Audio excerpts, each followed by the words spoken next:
akin po talaga, hindi ako nagsisinthetic. No, ayoko po ng synthetic na gamot.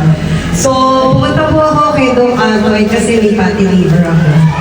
Then, high risk na po talaga ako sa cholesterol ko. Bad and good. Grabe po talaga. Kaya, ang sabi ng doktor, kumbaga, inaantay na lang na maputukan na lang ako. Ganun. So, yun nga, may ano kami, may lahi po kami, kasi kami.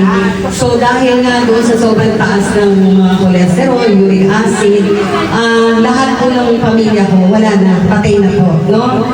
Nanay ko, tatay ko, yung aning na kapatid ko, so nag-iisa na lang po ako.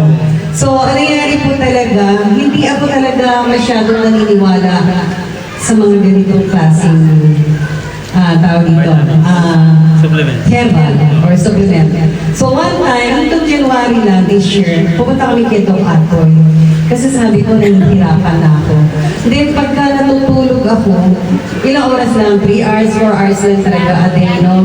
So, ang nangyari, talagang lagi ako nasa CR, ihi po ako ng ihi. So, at my age, magsi-64 na po ako this year. Wow! Ayan. Ano lang, 63 lang.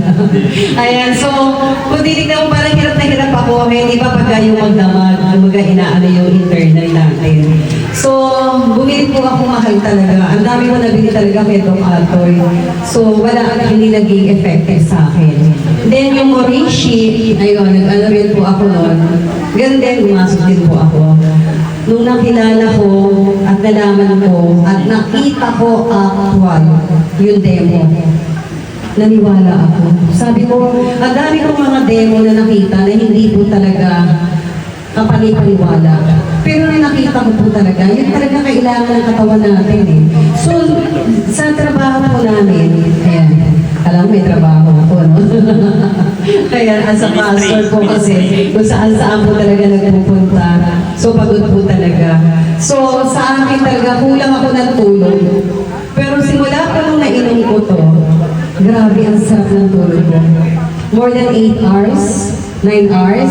Eh sabi nga, pag matanda na, kailangan naman, mag-rest ka naman ng medyo mahaba. Kaya nga lagi sinasabi nila, 4 hours, hindi po enough yun para sa may mga edad, no? Hindi, yung tuhod ko talaga, operahan na po ito. Ayan, romantis na. Pwede na ako tumakbo. Because of synergy, actually talagang ini-introduce ko rin talaga to doon sa family ko.